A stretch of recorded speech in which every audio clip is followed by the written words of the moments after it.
Bonjour à tous et bienvenue sur ce numéro 4 de la série Phénomène. Aujourd'hui, je vais vous parler de synchronicité, de suite numérique et comment elles peuvent se manifester dans la matière et agir directement dans celle-ci.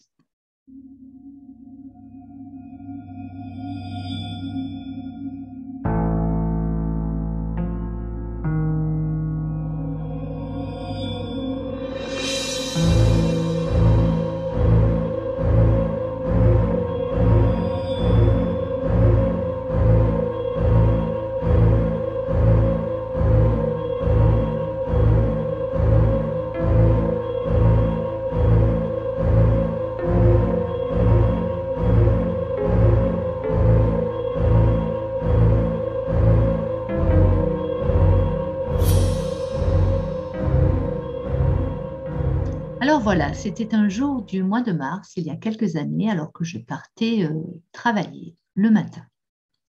Avant ça, il faut savoir que je commençais à l'époque à m'intéresser un peu à ce qui m'arrivait, à essayer de comprendre ce qui se passait. Donc, je faisais quelquefois des recherches pour comprendre ce qui m'était arrivé. Et je suis tombée un jour sur un article qui parlait de synchronicité et de suite numérique. Vous savez, les heures miroirs, 12h12, 10h10, 15h15, 21h21, 21h12. Voilà, les heures miroirs, on connaît tous ou les suites de nombres aussi. Et donc, je tombe sur cet article qui parle de ça et qui parle de suites numériques sur les plaques d'immatriculation. Donc, ça, c'était le soir. Euh, ouais, je me dis, il ne faut pas abuser. Enfin, voilà, comme toujours, je crois pas, je ne sais pas. Je veux voir ce qui se passe.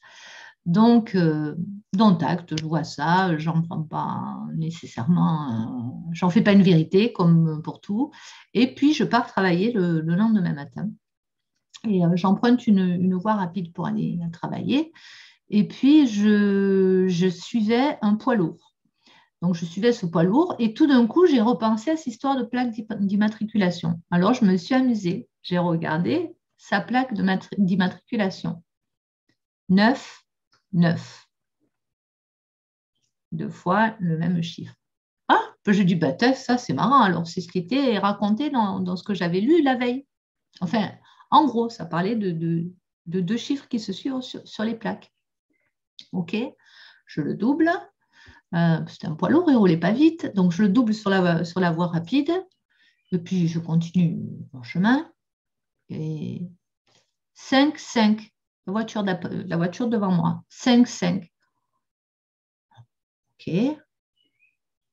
4, 4. La voiture d'après. 4, 4.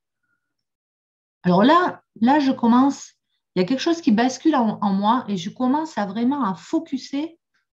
Je regarde toutes les plaques qui se suivent.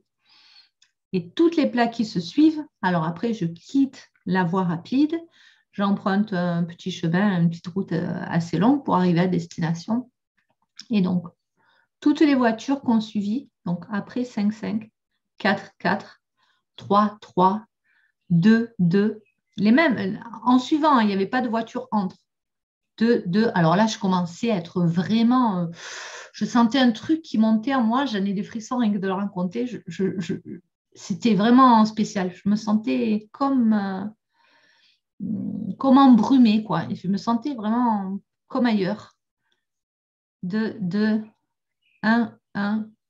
Et là, au 1, 1, après le 1, 1, il y avait une voiture qui arrivait, donc c'était sur une petite route en sens inverse. Et là, 1, 1, la voiture qui arrive là, 0, 0. Et là, au moment où je vois le 0, 0, bam, impact. C'était incroyable. Et en fait, à 0, 0, il y a un petit chien blanc qui s'est jeté sous mes roues, qui sortait de nulle part.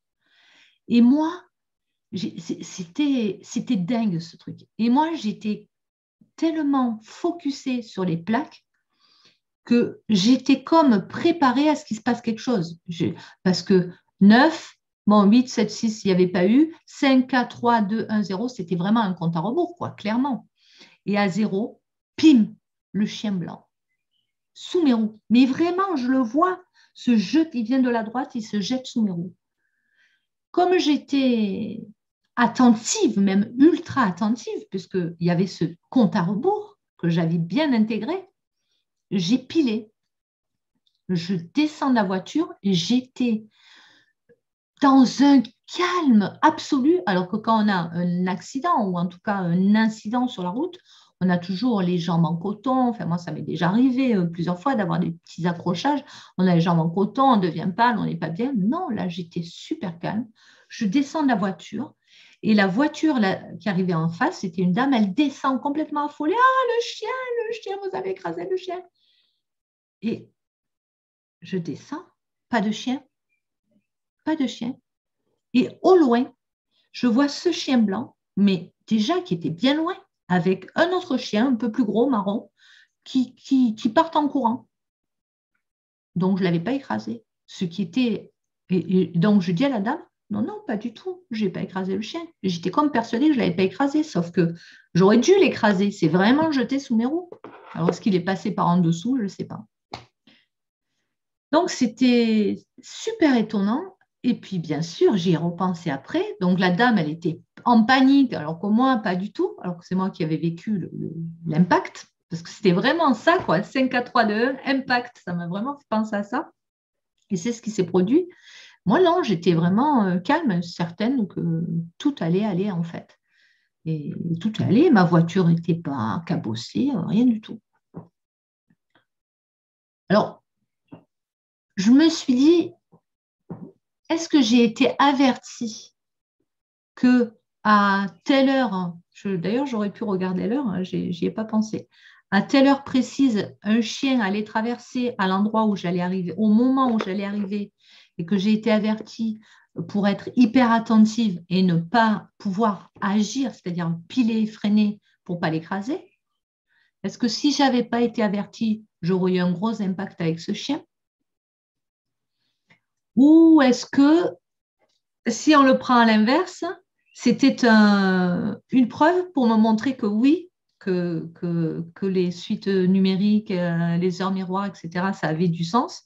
Comme moi, la veille, je me disais, ouais, c'est ça, les plaques d'immatriculation. À ce moment-là, on peut voir des signes partout. Enfin, voilà, je n'étais pas, je suis pas trop adepte de cette histoire de voir des signes partout. Toujours pas d'ailleurs, hein. Quand je reçois un truc fort, on le sait, on le ressent, quoi. On n'a pas à se demander est-ce que c'est un signe, pas un signe. Quand ça en est un, on le sait, il y a un message qui vient avec, c'est dans le corps, on le sent partout, quoi. Donc bah là, évidemment, est-ce que c'était pour me prouver que tu vois que les suites numériques sont attentives parce que ça peut t'aider, t'éviter un danger? Je ne sais pas. Je n'ai pas la réponse, mais en tout cas, c'était un moment vraiment dingue, encore un. Et il n'y a pas toujours d'explication. Je pense qu'il faut vivre ce qui est là au moment où c'est là et savoir que ça existe. En tout cas, quand on l'a vécu, on ne peut plus faire comme si ça n'existait pas. Voilà, c'était ma petite histoire de synchronicité, de suite numérique qui agissait vraiment là pour le coup complètement dans la matière. Alors, si vous aussi, et je suis sûre que c'est le cas, vous avez des histoires qui pourraient entrer dans la série Phénomène, eh bien, je vous mets un lien en description. N'hésitez pas à me faire un petit message. Et si vous êtes OK, eh bien, peut-être faire une petite interview ensemble, un petit 10 minutes, là où vous nous racontez, ou même un peu plus, où vous raconterez votre histoire, parce que ben, souvent, on est nombreux à vivre beaucoup de choses. Et puis, on n'en parle pas forcément, peut-être peur d'être jugé ou incompris. Et puis, c'est un peu un jardin secret. C'est quelque chose qu'on a envie de garder pour nous parce que c'est tellement puissant, tellement fort. Ça nous a tellement nourris à un moment où fait vivre quelque chose, des émotions qu'on ne connaît pas sur Terre en principe, ben, qu'on n'a pas forcément envie de les partager. Mais si vous avez envie, si vous êtes prêt, que vous avez envie de les partager, ben, n'hésitez pas, je me ferai un plaisir d'en parler avec vous. À très vite.